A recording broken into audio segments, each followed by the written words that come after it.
Ashamaa harka fuunee kabajamtoota fi jaalatamtoota hordoftoota sifattu jirtu nagaa keessanii obboloota koo hundi kan keessan nagaa jirtu badee jira baay'ee sinirraa badee ergeen badee dhugaa baay'ee turee jira galata waaqayyoo arrammoo finoo deebi'ee isiniif dhufee jira. Warroonni karaa keessa dhuftanii siifoo maal taatee baddee maaltu si qunname naan jettanii na gaafachaa turtan obboloota koo galatooma hedduu tokko sin galateeffadha dhugaa. Na yaadachuu keessaniif baay'ee tokko nufitti gammadee baay'ee tokko dasna jedhee naaf galatooma hedduu sin galateeffadha. Akkasuma guyyaa irraa moo viidiyoo biraatiin deebinee walitti dhufnee jirra. Viidiyoon guyyaa irraa qabadhee isinii dhufe kun maal inni jechuu barbaadanii waa'ee obsaa fi obseetirraa xiqqoo waan an dubbadhu tokkoon qaba. Fakkeenyaa fi obsaa fi obsee yommuu fudhannu obsee xuriin dugda ishee irraa dhaabbatee ji'a 3 guutuu turtee obseen haadha mucaatii daa'ima koongaraadhaa qaba jettee osoo gammadaa jirtu akkasumas obsaanis akkasumatti odoo taa'aa jiru mana hakiimii gaafa deemanii daa'imni garaa isheetti dhabame baay'ee tokko gaddanii jiran. Sababa kanaa wal qabatee obseen piraankii obsaa irratti hojjettee turte. Piraankii obseenii obsaa irratti hojjette san irratti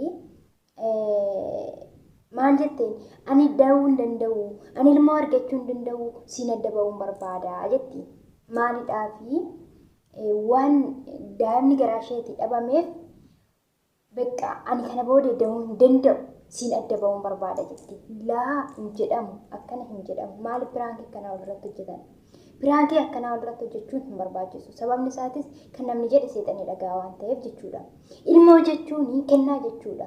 Ilmoo jechuun kennaa Rabbi siif kennu jechuudha. Rabbiin immoo hin bitullee hin hirkifatullee guuttatee qaba. Kanati irra dhabde kana boru sii kennuu danda'a. Anati ganama dhabdee galgala sii kennuu danda'a. Sa'aatii tokko keessatti, sekondii tokko keessatti kennaa Rabbi siif kennu hin beektu ati. Kanaaf piraankii akkanaa walirratti hojjechuun hin barbaachisu. Maalidhaafi akkuma jedhe kan namni jedhe seexanii dhagaa sababayaan jedhe sanii fi innis nan dhalcha jedhee osoo kan gara nama biraa deemu ta'ee yookiin niitii biraa fuudhu ta'ee dhalchuu dhiisuu danda'a. Ishiinis immoo hin dhalu jettee odoo abdii kuttee teessu dhaluu dandeessi hin beekamu ni deessi hin deessu hin jennu Rabbiin ilmoo isaaniif yaa kennu ammas ilmoo isaaniif yaa kennu jedha hundi kan keessanuyyuu. Kanaaf akkana jechuun hin barbaachisu piraankii akkanaa walirratti hojjechuun hin barbaachisu. Sinin jechuun barbaada karaa tokkoon. Inni biraa ammoo kanumatti aansuudhaanii waa'ee nuuroo biyya keenyatti irratti wal qabatee waan xiqqoo waan dubbadhuun qaba.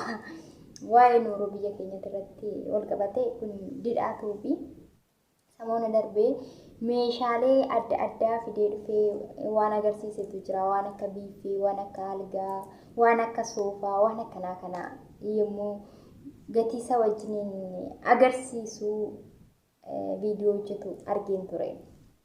Isa kanarratti wanta nagarramee fi wanta ajaa'ibe tokkotu jira. Soofaa tokkichi gatiin isaa birrii meeqa yoo jettanii soofaa tokkichi gatiin isaa 100,000 fi 15,000 fi sanii oliif sanii gadis ni jira. Soofaa tokkichi gaafa birrii kanaa ta'u soofaa kana bitee anoo eessan kaa'a? Alan kaa'a moo manan kaa'a moo sharaa waxxaradha moo maalan godha? Sababni isaatis soofaa nooyyuu silaa birrii 100,000 fi 100,000 fi 15,000 waan ta'een bitama. Manni hoo meeqan bitama? Mana hoo meeqan binna? Tole. Birrii 100,000 fi kana hoo ji'a meeqatti arganna mana madaamii keessa teenya hundi keenya beenna damoosa keenya kan ji'aanii jechuudha. Ji'aan meeqa akka nyaannu hin beenna. Kana hoo ammamitti arganna? Mana madaamii keessa teenye gaafa nuti birrii kana arganne soofaa kanaan binnu manni meeqan bitama? Meeshaan mana keessa soofaa bichaa miti bara. Waa baay'eetu duuba jira. Waa baay'eetu nu eeggata. Inni sun hoo meeqan bitama? Akkana taanan immoo umuriin keenya biyya ormaatti dhume jechuudha kaa. Maal eegganna ree? Hin eeggannu. Yoo hin jedhu gaafa soofaa tokkichi kanaan bitamu biiffeetti dabalachuu dandeecha, algaatti dabalachuu dandeecha, tiiviitti dabalachuu dandeecha. Inni yoo manni jiraatedha. Yoo manni hin jiraanne hoo? Anna ajaa'iba. Manas nan bitaa? Soofaan kanaan bitamaa? Oggaa meeqan biyya ormaa keessa jiraadhaan? Moo biyya kiyya keessa galeen kana caalaa hojjedhee argadda laata? Dhugaa abdii mana madaamii na kutachiise. Sababni isaatis silaa damoonni toojiyaan kan nan dhuftu ammana. Isheedhaa waggaatti kinoo 100 meeqadha? Soofaan 100 meeqan bitama? Gaafa inni kana ta'u ana waggaa meeqan mana madaamii keessa hojjedhee jijjiiramuu danda'a? Tarii birriin biyya jiraachuu danda'a. Ka'een gara biyyaa galaa jedhee murteessee jiraan. Maalidhaafi silaan itti wasitti jijjiiramuu hin dandeenye warri biyya keessa jirtu wayifuu 100,015 soofaa hojjisiisaa. Wayifuu waan kana godhaa biyya ormaa keessa birriin hin jiru. Biyya keenya keessa birriin ni jira. Kaanii galla Oromiyaa keenyatti sin jechuun barbaada karaa tokko. Maaliifii kalas faayidaan qabu akkuma aduu biyya ormaatiin, ajaja biyya ormaatiin,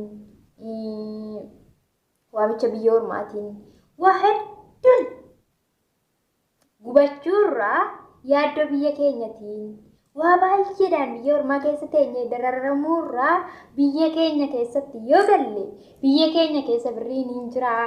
Biyya keenya keessatti ni jijjiiramna. Oromiyaa keenya keessa teenyee waan nyaanni soo dhabne bishaan qorraa dhunnee jiraachuu dandeenya natti fakkaata. Murtoon kiyya kana. Kan keessanoo maalidha? Mee kanarratti yaada ni qabdu? Yaada qabda yoo ta'e komentii jala naa kaa'a. Ani abdii biyya ormaatirraa kutadhee jira. Gara biyya kootii gara Oromiyaa galuudhaa kayyeeffadhee jira. Gali jettumoo hin galinnaan jettan? Taa'i jettumoo hin taa'innaan jettan? Tole gaafa nan taa'a jedhu kana hoo ji'a meeqa keessatti 100,000 kana fidee soofaa hojjisiisa? Mootarii nuni hojjisiisuu hin dandeenye ta'innaa laata? Warroonni mana madaamii keessa jiran wayin warroonni biyya alaa jiran hojjisiisuu hin danda'ani kan biyyoota biroo warroota biroo ta'innaa laata? Warroota biyya keessatti hojjetaa mootummaa warroota gurguddoo kan akkasiitii laata? Yoo kan karaa isaanii ta'e garuu hin bearreenu kan karaa isaanii ta'uu danda'a ta'a. Yoo akkas kan ta'u ta'e nuti immoo asumatti hojjennee amma ta'e jijjiiramuu dandeenya. Yoo immoo dhuguma nus nu barbaachisa ta'e soofaan yoo nuyi warroota biyya alaa jiru soofaan hin barbaachisu ta'e hojjechuu dandeenya. Garuu immoo yoo nuyi immoo kan nu barbaachisu ta'e dhugaa abdii kutadhee jiraan gara biyyaa galuun barbaada. Sinoo maal jettanii kanarratti yaada qabdan komentii jalatti naa katabaa. Akkasumas immoo warroonni guyyaa irraa viidiyoon kun simbira ga'e yuutuuba kan koo laayikii, sheerii, sabiskiraabii gochuuf hin dagatina. Obboloota kan koo badda jettanii na wajjin hin badina. Koottatti gara mana kootitti deebi'a. Warri na dagattanis na yaadadhaa. Warri duraan na yaadachaa turtanis galatooma. Hedduu tokko sin galateeffadhaa. Maqaa keessan abaluu abaluu jedhee itti bahu waan hin dandeenyeef sin jechuun barbaada. Viidiyoon kiyya kan guyyaa irraa isuma kanaadha. Asuma irratti xumura. Aga viidiyoo biraatiin deebinee walitti dhufnutti nagaan naa tura. Sinan jaaladha. Sinan kabajaa. Bye.